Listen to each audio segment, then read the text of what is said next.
Semua gara-gara mimpi Abu Nawas menghancurkan rumah hakim. Suatu ketika pada sore hari ketika Abu Nawas sedang mengajar santri-santrinya, ada dua orang tamu yang datang ke rumahnya. Seorang tamu pertama adalah wanita tua penjual kahwa atau kopi.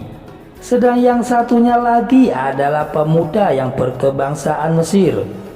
Wanita tua itu berkata beberapa patah kata yang kemudian diteruskan dengan si pemuda Mesir. Setelah mendengar pengaduan mereka, Abu Nawas meminta santri-santrinya untuk menutup kitab dan mengakhiri pengajiannya. Sekarang pulanglah kalian.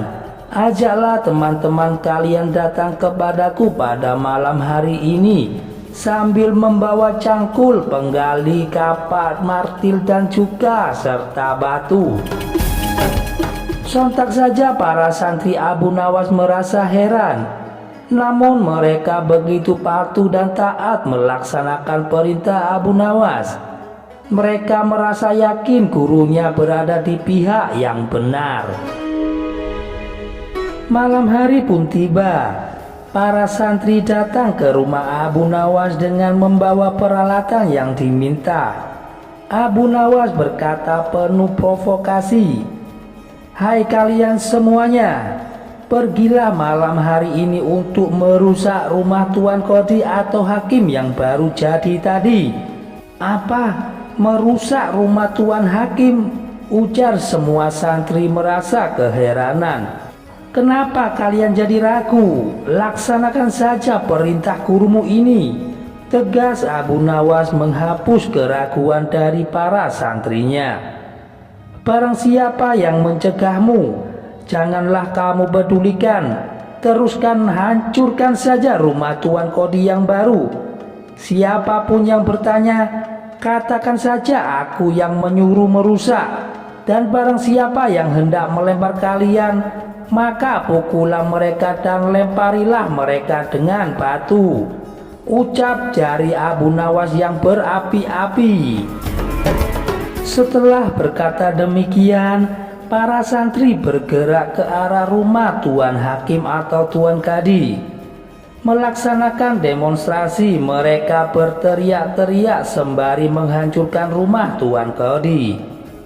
Orang-orang kampung merasa keheranan melihat kelakuan mereka. Ada yang berusaha untuk mencegah perbuatan mereka, namun karena jumlah santri-santri dari Abu Nawas terlalu banyak, maka orang-orang yang ada di kampung tidak bisa berbuat apa-apa. Melihat demo yang anarkis ini, Tuan Qadhi tergopoh-gopoh keluar rumah. "Mengapa ini kamu lakukan? Apa salah saya kepada kalian? Siapa yang menyuruh kalian untuk merusak rumahku?" teriak Tuan Qadhi dengan suara yang keras dan bertubi-tubi. Santri-santri itu pun menjawab, "Guru kami Tuan Abu Nawas yang menyuruh." Setelah menjawab begitu, mereka bukannya berhenti, malah terus menghancurkan rumah Tuan Qadhi hingga rumahnya roboh dan rata dengan tanah. Tuan Qadhi cuma bisa marah-marah karena tidak ada orang yang berani membelanya. "Dasar kau Abu Nawas provokator, kamu ini orang gila. Besok pagi aku akan melaporkannya kepada Baginda Raja," ancam Tuan Qadhi. Ternyata benar, besok harinya Tuan Qadhi mengadukan kejadian kemarin itu kepada Baginda Raja. Dan Baginda Raja memanggil Abu Nawas. "Hai Abu Nawas, apa sebabnya kau merusak rumah Qadhi?" tanya Baginda Raja begitu kepada Abu Nawas yang datang menghadap. "Wahai Baginda, sebabnya ialah pada suatu malam hamba bermimpi bahwasanya Tuan Qadhi menyuruh hamba untuk merusak rumahnya. Sebab rumah itu tidak cocok baginya. Ia menginginkan rumah yang lebih bagus lagi. Karena mimpi itu maka hamba merusak rumah Tuan Qadhi," terang Abu Nawas dengan wajah yang serius. Bolehkah hanya karena mimpi sebuah perintah dilakukan? Hukum dari negeri mana yang kau pakai itu, Abu Nawas? Cecar Baginda Raja dengan nada yang tinggi. Hamba juga memakai hukum Tuan Kodi yang baru ini, Baginda Raja, jawab Abu Nawas dengan tenang. Mendengar perkataan Abu Nawas, seketika wajah Tuan Kodi menjadi pucat pasi. Ia gemetar dan terdiam 1000 bahasa. Hai Kodi, benarkah kau mempunyai hukum yang seperti ini? Tanya Baginda Raja. Tuan Kodi pun tidak bisa menjawab. Wajahnya tampak pucat, tubuhnya gemetaran karena dia takut. Abu Nawas, jangan membuatku pusing. Jelaskan kenapa ada peristiwa yang seperti ini. Tanya kembali Baginda Raja mencecar Abu Nawas. Baiklah, jawab Abu Nawas dengan tetap santai.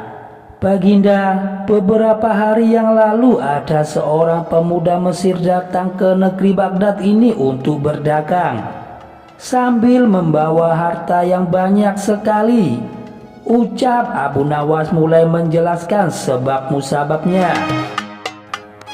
Kemudian pada suatu malam ia bermimpi kawin dengan anak Tuan Kodi dengan mahar mas kawin yang begitu banyak. Ini hanyalah sebuah mimpi, Baginda, ujar Abu Nawas menekankan. Tetapi Tuan Kodi yang mendengar kabar itu langsung mendatangi si pemuda Mesir dan meminta mahar anaknya. Tentu saja pemuda Mesir itu tidak mau membayar mahar hanya karena sebuah mimpi. Disinilah terlihat arogansi dari Tuan Kodi. Ia ternyata merampas semua harta benda milik pemuda Mesir itu sehingga pemuda itu menjadi seorang pengemis gelandangan yang akhirnya ditolong oleh seorang wanita tua penjual kahwa atau penjual kopi. Ucap Abu Nawas mengakhiri ceritanya. Baginda Raja terkejut mendengar penuturan dari Abu Nawas, tetapi masih belum percaya 100%. Kemudian ia memerintahkan Abu Nawas memanggil si pemuda Mesir tersebut. Pemuda Mesir itu memang sengaja disuruh Abu Nawas untuk menunggu di depan istana. Jadi mudah saja bagi Abu Nawas memanggil pemuda itu untuk berhadapan dengan raja.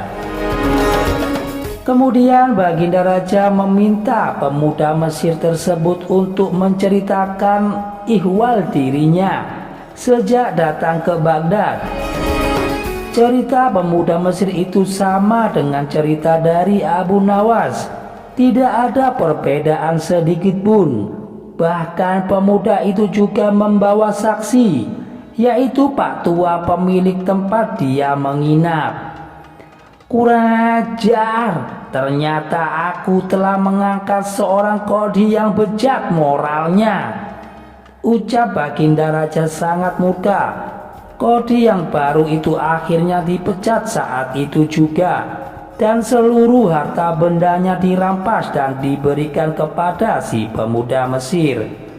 Setelah perkara ini selesai, kembalilah si pemuda Mesir itu dengan Abu Nawas untuk pulang ke rumahnya.